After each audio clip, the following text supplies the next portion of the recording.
kasih masih bersama kami dalam Berita Aceh. Bagi Anda yang baru bergabung, kami akan kembali menyajikan 3 berita utama pada pagi hari ini.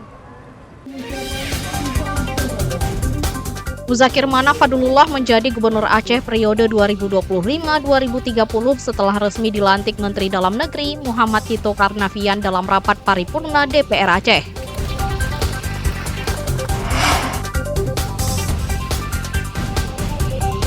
Rumah wartawan sebuah stasiun televisi nasional di Lok Semawe dibobol maling saat ditinggal pergi sehingga kerugian mencapai ratusan juta rupiah.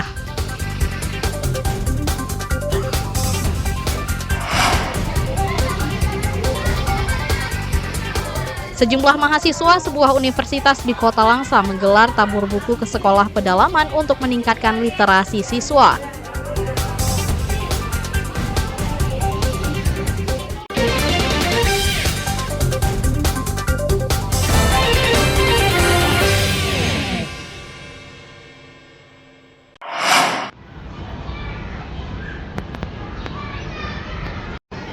Sebanyak 45 calon jemaah haji JJH asal Kabupaten Biren menunda berangkat pada musim haji tahun 2025 ini.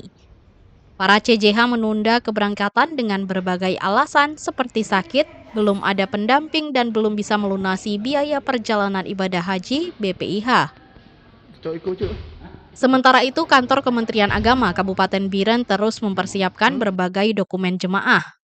Pembuatan paspor, proses perekaman biovisa, hingga sejumlah dokumen lainnya terus dikebut. Persiapan dokumen CJH asal Kabupaten Biren telah mencapai 90%. Sedangkan jumlah CJH Biren pada musim haji tahun ini sebanyak 346 orang. Untuk jamaah haji Kabupaten Biren untuk tahun keberangkatan 1446 Hijriah 2025 Masehi, yaitu pertama masalah dokumen keberangkatan jemaah haji yang bersangkutan itu sudah mencapai 90%, yaitu pembuatan paspor. Untuk tahun ini jemaah Biren masuk 391 jemaah haji. Nah, di antara 391 jemaah haji itu ada yang menunda keberangkatan dengan alasan tidak adanya mahram atau keuangan, pendidikan, dan sakit, yaitu sejumlah 45 orang jemaah haji. Biaya tambahan setiap jemaah masih menunggu instruksi Presiden. Tugas masih memanggil CJH yang masuk dalam jadwal keberangkatan tahun ini untuk melengkapi seluruh dokumen perjalanan ibadah haji. Tim Liputan melaporkan dari Biren.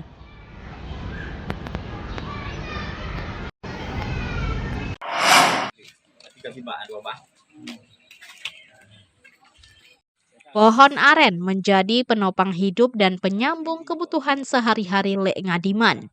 Begitu sapaan seorang kakek di Desa Alu Imirah, Kecamatan Indramakmu, Kabupaten Aceh Timur ini. Meski sudah berusia senja, Lek Ngadiman tetap mencari rezeki dari 2 batang pohon aren. Dari 2 pohon aren, ia mendapatkan air nira yang kemudian diolah menjadi manisan. Setiap pagi, Lek Ngadiman mempersiapkan peralatan, seperti parang dan wadah penampungan air nira. Sambil menunggu matahari beranjak dari ufuk, ia menuju pohon aren yang akan dipanen. Lek Ngadiman menaiki tangga menuju penampungan air nira yang dipanen sehari sebelumnya. Ia lagi mengganti wadah yang akan menampung hasil panen pada pagi itu. Ambil air kalau pagi jam 7 lah, jam 7. Nah, kalau sore, motong sore kan, ya ada hari gini jam 4. Kalau ini udah lewat jam 4 ya. Nah, hari 2 kali. Berapa liter? Nah, 2 hari pagi sama sore motongan. Kalau dijual, kalau kayak botol aqua kecil kan, aqua kecil 5.000 botol dijual. Nah, di rumah orang datang gitu kan. Kalau nggak ada orang beli, dibikin itu manisan. Nah, itu.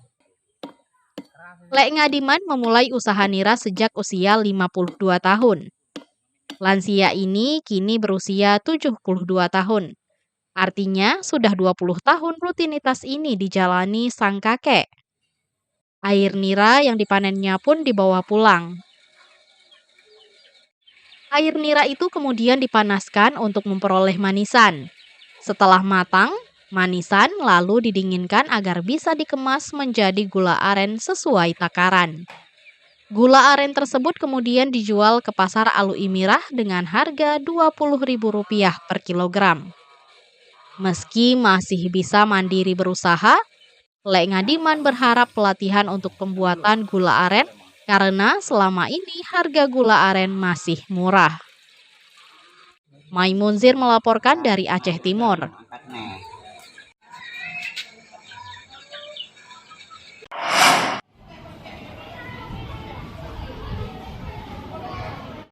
Sejumlah mahasiswa Universitas Samudra Unsa Langsa menggelar aksi literasi di Desa Telaga 7, Kota Langsa. Kegiatan tersebut untuk meningkatkan minat baca siswa di daerah terisolir. Literasi menyasar sejumlah siswa SMP di daerah itu. Mereka sengaja memilih siswa di daerah terpencil. Langkah ini lantaran minimnya perhatian sekaligus meningkatkan literasi bagi mereka. Kegiatan tersebut juga meningkatkan minat baca siswa sehingga memiliki wawasan luas dan berpikir kritis meski tinggal di daerah yang jauh dari pusat kota. Setelah mereka membacanya, kami menyuruh mereka untuk menceritakan kembali apa isi dari buku yang telah mereka baca. Manfaatnya yaitu siswa di SMP ini dapat menambah wawasan, juga dapat berpikir kritis dan juga meningkatkan komunikasi antar sesama. Sementara itu, Kepala SMP Negeri Telaga 7, Mas Rizal menyambut langkah tersebut agar minat siswa dalam membaca meningkat di sekolah. Sekolah yang terletak di desa terpencil menyebabkan ketersediaan buku layak baca sulit didapat. Tadi saya melihat kegiatannya adalah literasi yang membangkitkan semangat anak-anak untuk terus membaca yang ya tahulah di kami di sekolah sangat terpelosok. Katakanlah sekolah yang jauh jangkauannya dari pusat kota. Jadi dari asesmen itu memang di tahun 2023 literasi kami itu sedikit bagus ya, dan ada peningkatan. Mereka berharap kegiatan serupa juga diadakan di sekolah-sekolah lain di desa pedalaman lainnya. Maimunzir melaporkan dari Kota Langsa.